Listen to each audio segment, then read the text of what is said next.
We're rolling. So, yeah, good morning, good afternoon, good evening, wherever you are in the world, wherever you're watching this. I'm here in a rather dull Yorkshire in England right now. It's the 17th of June 2021, and like everybody else, we've been dealing with COVID-19 restrictions and lockdowns, and I think we're getting to the end of it.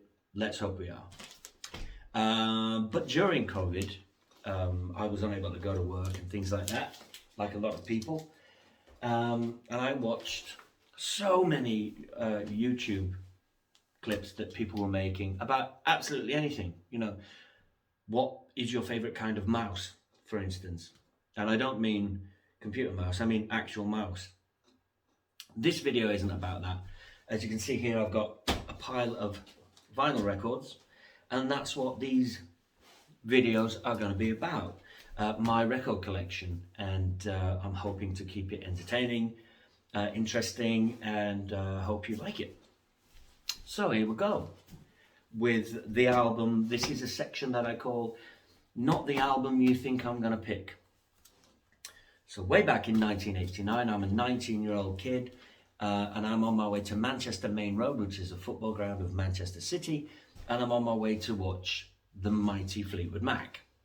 It was the Tango in the Night tour, a great tour, great album, and I became a fan of Fleetwood Mac from that point on. So I decided to go backwards to the classic lineup stuff. You know, I've got some of the Peter Green stuff and I really like it, but the classic lineup of Mick, Stevie, Lindsay, Christine, and John, that was where it was at for me at the time.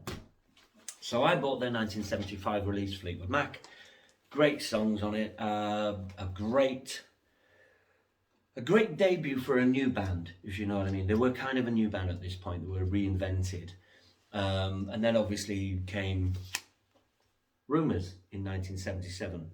This is not the album that I'm going to talk about, even though I love it, and it's got so many great singles on it. I mean, the singles on this album, you know, this is probably in everybody's record collection at one time or another, but this is not the album that I'm going to talk about today.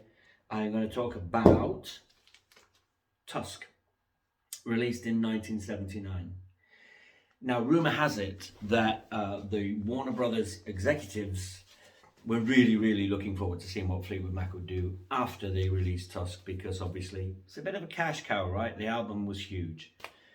And when they presented them with this double album, this experimental album, this album that was nothing like Tusk, apparently those business executives could imagine their bonuses flying out of the window because they thought this was not going to happen. And to a certain extent, they were right. It was not nearly as successful as Rumours, but it is my favourite Fleetwood Mac album because it's experimental. It's got some big hits on it, like, you know, Sarah is a gorgeous track. It's a beautiful song, Stevie Nicks led song. And of course the song Tusk, which was, I believe, the debut single from the album. And they recorded an entire school brass band in a stadium, and that ended up on the record. And underneath all of that, you've got this kind of African drum beat, I think, that just keeps going and going and going. And I think this is an original pressing, even though it's not the original pressing that I had. This was gifted to me by my brother's girlfriend, Caroline. And what a great gift, right?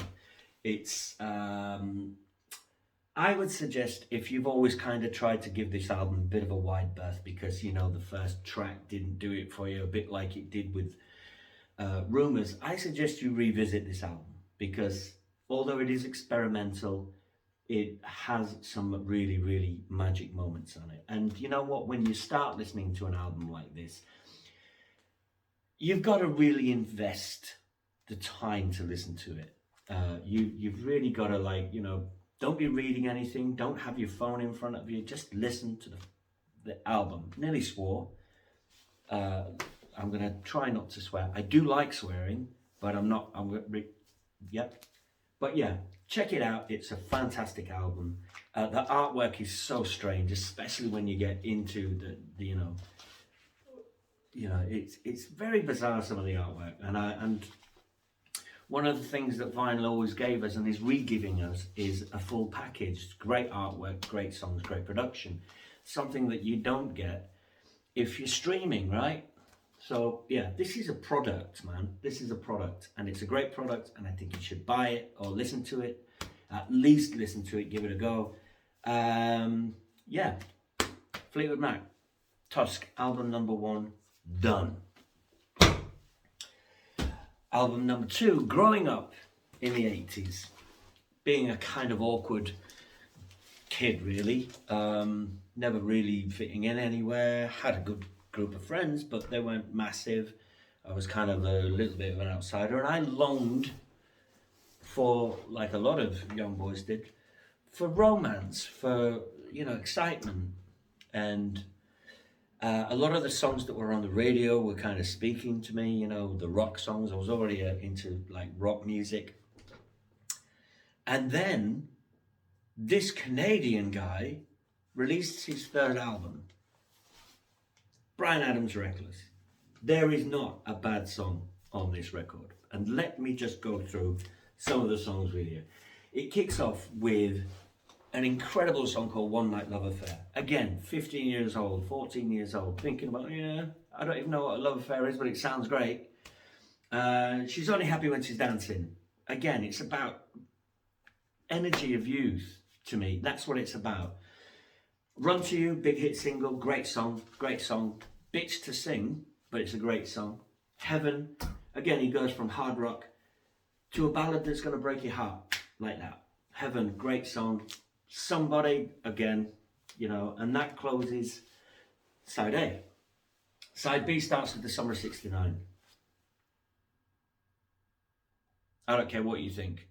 It is a great song. Whether you've heard it too many times, whether you're sick of it, whether every cover band in the world that ever plays live does it, it's still a good song. You know what I'm saying? Kids Wanna Rock. Great story about Kids Wanna Rock.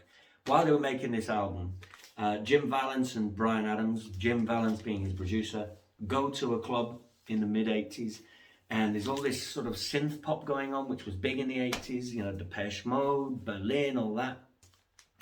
And one of them turned to the other. I can't remember how it went, but one of them turned to the other and said, oh, this synth pop, great, it's great, but the kids will always want to rock. And a couple of days later, Bryan goes into the studio, writes the song, The Kids Wanna Rock, and the rest is history. That's just a great story. It's Only Love. Imagine being on your 3rd album, a young guy from Canada, and you manage to get Tina Turner to come and sing on a song. I mean, the Queen, you know, not that Queen, the Queen, you know, and she comes and sings on the song for you. I mean, that's cash in the bank, you know, and what a performance both of them give on that song. It's kind of long gone, just a great song, you know. As I said, there's not a bad song on this album. And I Ain't Gonna Cry Over You, or I Ain't Gonna Cry as it's called, just, it's like that. And my daughter took me to see Bryan Adams on the 40th anniversary of this tour. Would that be right? 84, 94, 2000. 30th anniversary of this album. And he played the album in its entirety, plus some of the songs that didn't make the cut on the album, but they do on this deluxe edition, including the song Reckless, right? That didn't make the final cut of the original album. Well worth buying, it's well worth listening to. Put all your prejudices aside, it's a great album, and Bryan Adams knows how to write a great rock song. Album number 2, Down. This section is called Personal History. So in 1977, again, I'm 7 years old, it's October, and my family always used to gather to watch a very, very popular music show on the BBC called Top of the Pops. And on this particular show, there was this band on. I'd never heard of them. I'd never heard any of their music. They were the strangest bunch of guys I'd ever seen, but the music that was coming out of our TV was something that absolutely affected me and changed how I listen to music forever. The song was We Are the Champions and the band was Queen. Now, that approaching that year's Christmas, we used to have a company in England that would send you a leaflet out, and it was called Britannia Music or Britannia Records. And what it was mail order records. You know, it was before Amazon, it was before eBay, it was before any of that, it was before Discogs. And you would join the club and you would buy records. Now, my father gave me this pamphlet, leaflet, whatever you want to call it, flyer, and he said, I'm not saying you're getting a record player for Christmas, but if you were, pick 2 albums.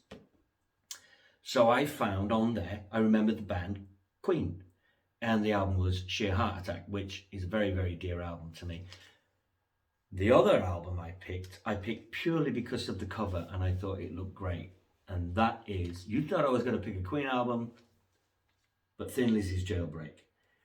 This is not an original. It's not the original, unfortunately. I got rid of all my vinyl stupidly in the late 90s, and I've regretted it ever since. But I'm having fun rebuying them, right? The original was a gatefold, and you would take off the, you know, it would open like that, and then you'd have this massive explosion scene. Again, it's about the packaging, you know, that's something that you kind of don't get. You didn't even get it much with CD, but the album starts off with Jailbreak. Everybody's heard Jailbreak. It's a bit like Summer of '69. You've heard it, you may be sick of it, but it doesn't take away the fact that it's a great, great song. But with a lot of albums, I always found with a lot of albums, it's not the singles that actually do it for me. It's the hidden gems on the album. So, you know, Angel of the Coast on this album is just, it's almost like it's got jazz chords, you know, running through this fast drum beat. It's quite an odd song, but it's really good. Again, not a bad track on here. Warriors, what a great track. What a great way to finish side A of this album. Boys Are Back in Town, again, you've heard it, you know it, you love it. Cowboy song. You know, a black Irishman doing a cowboy song, but Phil Lynott was always kind of breaking boundaries. He didn't care, which is, I think, something very important in music, is having that courage to just do what you want because it sounds good. And the end track on this album is Emerald. And to me, this is a bit like classic lineup of Fleetwood Mac. This is the classic lineup of Thin Lizzy. You've got Phil Lynott on bass and vocals. You've got Brian Downey, a great drummer, just a great drummer. And you've got the guitar duo of Scott Gorham and Brian Robertson. And if there was a song that you wanted to see or hear how those two guitarists bounced off each other, Emerald's the track. Or maybe Black Rose from Rusty and Doug from the Black Rose album. But I'm picking this because this is amongst, you know, this and Queen's Sheer Heart Attack were the first vinyl albums I ever owned, and thus became my infatuation with music, which led me to, I mean, we're sat in my studio now. I am actually, well, I'm a scaffolder really, you know, I work construction, but I am also a musician. And it's down to things like this. It's down to finding that passion for music. So the next album, I'm not going to say too much about it because it speaks for itself. If you've got it, you know. If you haven't, get it. Listen to it. Stevie Nicks' Belladonna. It's, again, I can't talk about Fleetwood Mac or Stevie Nicks without mentioning how beautiful I think music is. There's so many different textures going on this album. You've got country, you've got, you know, radio rock, you know, the opening track Belladonna is just gorgeous. Starts off with this beautiful piano and these harmony vocals. Let's see what else is on here. Edge of 17. It's perfect.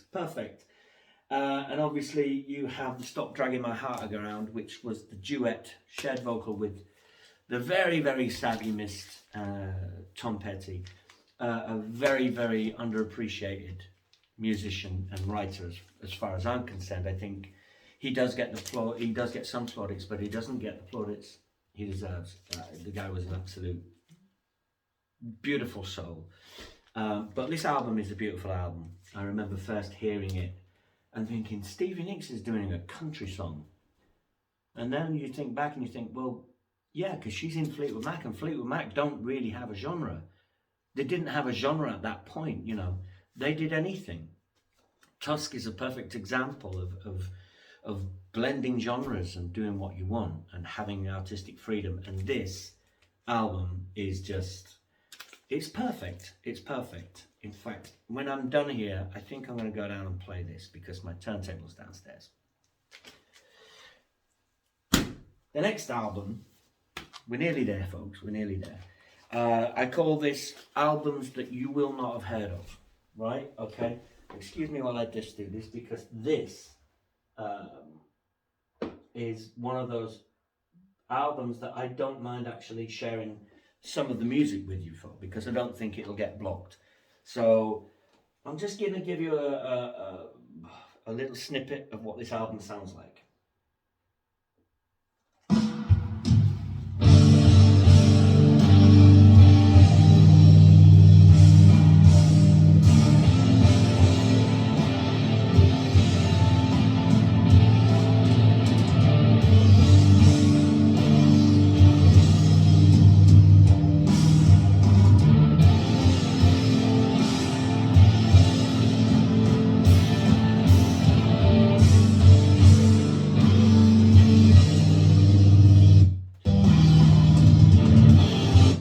Technology is great, right? So this is the dystopian future music. The dystopian future movies. That's the name of the band, and the album is called Time. Now, how did I stumble on this album? Well, the wonders of Facebook. A guy that I know on Facebook had it. He put a photograph up of it on his turntable. For some reason, he'd done it many, many times, and I'd never bothered to investigate further. But I did, and I went on to Amazon Music and I streamed this album. And I was blown away. I was so glad that I'd taken the chance to sort of just investigate more. And this album is, they're a duo. I think they're a British duo. Very, very, as you probably heard on there, it's very dark, very heavy-ish. Lots of reverb on the vocals. Her vocal style, lots of reverb on the snare drums and stuff like that. Her vocal style is very, very beautiful. And you will not have heard of this album. So I want you to at least investigate it a little bit. Again, it's by the Dystopian Future Movies, and the album is called Time. And how to describe this album? From the very first track, you kind of know what journey this album is going to take you on. And I love that about this album. Not that it's predictable at all, but it's just wonderful, and it doesn't pull any punches. And imagine if Trent Reznor from Nine Inch Nails had a baby with a fallen angel. This is the kind of record album that baby would make. Yeah, I'll go with that. Remember them, look out for them. Okay, what is next? Right. Snobbery, music snobbery. I've suffered from it in the past, and I'm so glad that I am a little bit more open-minded with what I will listen to now. Because I used to go to record stores and record shops, and there's some albums that I would just look and go, I don't like that artist, I don't like that band, without actually never investigating them properly. And one of those artists is Nick Cave and the Bad Seeds. I always thought he was a pretentious dickhead. Can I say that? I just did. Turns out I was totally wrong. His music may be a little pretentious, but it's incredibly beautiful. And this album was my introduction to Nick Cave. Even though I'd heard some songs and I thought, that's all right. But as a full album, this is the one that did it for me. Again, it's what genre is Nick Cave, you know? Nick Cave is Nick Cave. That's the best way to put it. And if you can get on board with a couple of his songs, then it's worth investigating more. This, in my opinion, isn't even the best Nick Cave out there, the best Nick Cave album out there, but it is my introduction, and that's why it's on this list. The song Higgs Boson Blues is just bizarre, but it's really good. It's almost at the end of it that he's just making the lyrics up, and I like that. I'd like to hear, because if that is the case, I like to hear an artist reach out, reach into themselves even to try and figure out what they're talking about. And it's something my dad would say, well, the song is meaningless, it means nothing. And to a point, yeah, he might be right, but another side, another listener might totally get it. It doesn't stop me from loving the song. The song Push the Sky Away is this, it sounds like Nick singing it from his deathbed even, It's that breathy, and then it's got this choral of children's voices in it as well, and it's such a gorgeous, gorgeous album. Jubilee Street, bonkers songs, bonkers, but brilliant. This is the album that he wrote, and I was going to pick the album that came next, which is quite a dark album, because he wrote that, unfortunately, he wrote that after the unfortunate death of his teenage son. That album's called The Skeleton Tree, and it's a difficult listen, but not in a, you want to, put earplugs in. It's a difficult listen because you can hear the anguish in it. This album came before that. This was my introduction to Nick Cave and the Bad Seeds, and since then I've gone on to own quite a lot of Nick Cave and the Bad Seeds, because I love how much he just does what he wants to do, and he's not trying to say, he's not going for #1 albums. He's not even trying, because it's not important to him. The art, the music, that's what's important, and that's what comes across in the music for me. So yeah, Nick Cave and the Bad Seeds, Push the Sky Away. Look at the artwork. I mean, it's just, I love vinyl. 2 more albums before we say adieu, which is French for adore. My sister got married in 1977 to a guy who'd spent most of his life in the army. So when he came out of the army, he joined the fire brigade. His name was Nick, and he had a great record collection that he'd probably been buying these records all over Europe. But his favourite band was Genesis, which subsequently left an impression on myself and my older brother Mark. Mark took it, like Genesis, he loves them. I like Genesis. I do like Genesis. And getting into Genesis, and some of the albums that I was getting into were Duke, Abacab, things like that, which were the Phil Collins era Genesis. Now, I think people got sick to death of Phil Collins because he became a megastar. I mean, you couldn't turn on a TV without seeing him. You couldn't turn on a radio without hearing him. But you know what? It's because his stuff was good. Be a snob all about it all you like. His stuff was really, really good. And that was, his solo career was just astronomical. But kind of left behind in the solo part of Genesis was their previous singer, Peter Gabriel, who'd been making solo albums ever since leaving Genesis in 1974. Naming each one of them up to the So album from 86, just naming them Peter Gabriel.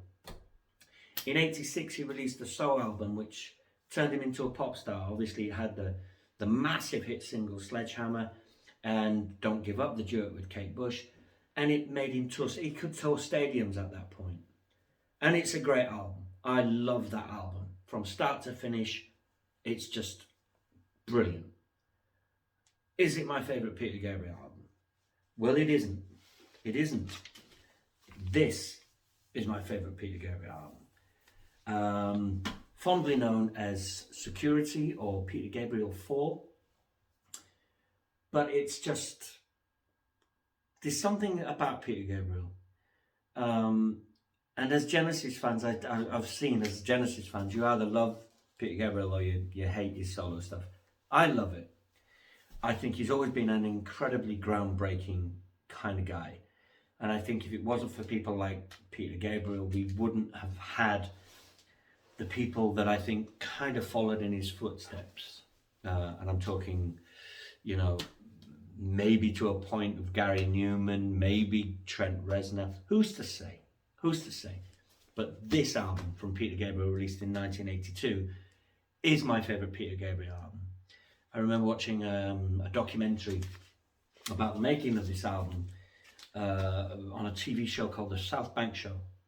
And it was one of the first times, I think, that samplers had been used in this way. And he used a lot of reverse reverb on drums and stuff like that, which I think was kind of groundbreaking and not done before. And that's before we even talk about the songs. You know, side one, track one, the track called The Rhythm of the Heat, starts off with this really aboriginal sound. And you could kind of see where Peter Gabriel was going to go after this, because he obviously got very, very much involved in world music. And this album is kind of the beginning of that for me. It's very, again, it's a bit like Tusk, Fleetwood Mac. It's very experimental. But I don't think Peter Gabriel ever made anything that wasn't experimental. But this, at this point, was his most experimental to me. There's not a bad song on it. There really isn't. San Jacinto, it's just breathtaking. I Have the Touch, which I've heard a few cover versions of that song, and I've actually not minded them, but I can't name who did it. I think it was on some soundtrack to some movie or something. Family and the Fisher Net is probably the weakest song on this album. Shock the Monkey. The video to that scares me. The video to that frightens me, but it's a great song. Lay Your Hands on Me. Now, I have a theory that Phil Collins, astronomical, his career went crazy. And Phil Collins, as well as being a great writer, singer, is a fantastic drummer. He's just a great drummer. And I think with songs on this album like Lay Your Hands on Me and Kiss of Life, Peter Gabriel was maybe in his studio thinking, I've got a good drummer too. And his name is Jerry Marotta. Because they're really drum heavy tracks and they really sound really good. I might be completely wrong in that. Phil Collins might have actually stepped in and played, but I don't think he did. I think it was Jerry Marotta. And my favourite track on this album is Wallflower, which Peter Gabriel's always had a very, very strong sense of conscience. And that song is about political prisoners in different parts of the world, because he'd already done Biko, you know, and it kind of was along that vein about prisoner being kept in a cell and then being dragged out and tortured, not fed very well, not seeing daylight. Very dark song, but it's beautifully done. So if you only know Peter Gabriel from Sledgehammer, check this album out. Okay, because it's just fantastic. Right, we're nearly at the end of this video. And I would just like to say, obviously, there's a Queen t-shirt, Queen thing up there, and I mentioned Queen earlier. I am going to do a series of videos where I go through all of the Queen catalogue. I'm not ranking them, I'm not doing any of that. I'm just going to go from start to finish, and I'm going to be breaking that up maybe within about four different videos. So all the way from 1973 to present day. But today, the last song, this section's called The Album You Should Have. A bit like Bat Out of Hell. I was going to call this section the Bat Out of Hell album, but weirdly enough, I don't own Bat Out of Hell because I don't like Bat Out of Hell. I should do, because I like Meatloaf. I think he's great. Most of the musicians on that album are the E Street Band, but I don't like the album. I just don't. So this is the Bat Out of Hell section. That simply means an album that you probably should own and maybe already do. And we're going with this. So the Joshua Tree 1986 U2. probably the greatest thing that they've ever done. Although I really, really, really, really love Achtung Baby. And I've liked a lot of the stuff they've done previous. Now, again, put your prejudices aside. I know that you two have fallen out of favour with their long-term fans, some of them. They think that Bono's a pretentious idiot. They think that The Edge relies too much on effect pedals, that Adam Clayton is a one-string at a time bass player, and that Larry Mullen Jr. isn't a very exciting drummer. Well, if that's your opinion, then those opinions are probably right. They're not my opinions, however. I think that as a band, they work perfectly together, and as a guitar player, I can see what Edge is doing, and the guy is a genius. He's just a genius. As for, Adam Clayton being a one-string kind of guy at a time, well, you know what? If what he does works for the music, then he's doing his job perfectly. And, Larry Mullen is a great drummer. He does what the songs need. And this album was kind of the pinnacle of that. Again, there's not a bad song on this album, in my honest opinion. My second wife told me a story that when she was a teenager, she had a job. And she had this radio alarm. So when the alarm, the time that the alarm was set to, the radio would just come on. And she told me that one day in the 80s, and she'd never heard this song before, the alarm went off, and I Still Haven't Found What I'm Looking For started to play from the very beginning.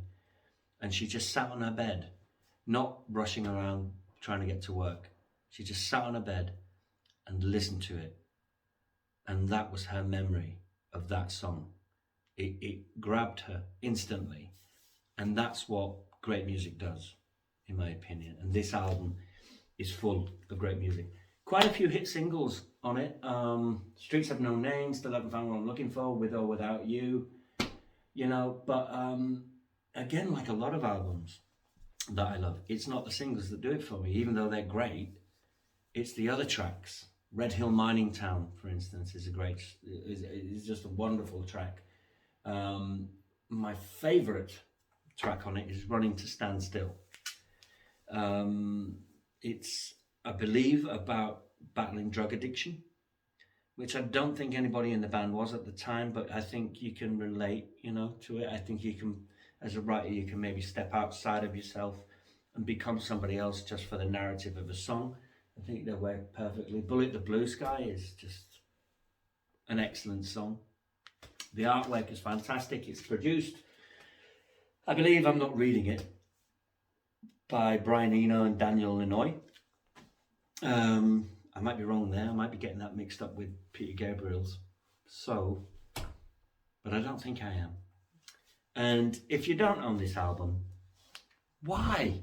Why don't you own this album? This is a great album.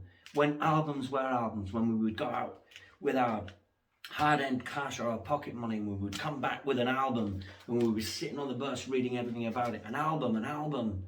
The artwork, the work that goes into these things. And again, this was another gift from my brother's girlfriend, Caroline. This isn't the original copy that I had in the 80s. And I have not bought the reissue as yet, but I do plan on it. But this is just such a great album. And I changed my mind. Sorry, Stevie. This is the one that I'm going to go downstairs and play now. So that's it for video one. I hope you've enjoyed this experience. And I hope it's maybe made you want to go and revisit some of these albums.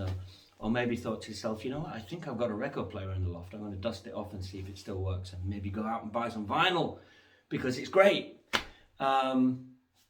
I will be making more videos. I'm going to usually probably try and do them on a Sunday and upload them later on that day. So please keep your eyes, ears and nose out for that. Bell, notifications, subscribe, all that. If you feel like it. It's just that. If you've enjoyed what you've seen, do it. If you think I'm a bit of a, I'm not really interesting, then whatever, man. But wherever you are in the world, I hope you're having a great time. I hope lockdown and COVID has not affected you too deeply, there are places and people that you can ring if it is affecting your mental health and things like that. So don't be alone. And if this little 36-minute video has helped fill 36 minutes of your life today, then so be it. I'm very happy about that, and I hope to see you all again.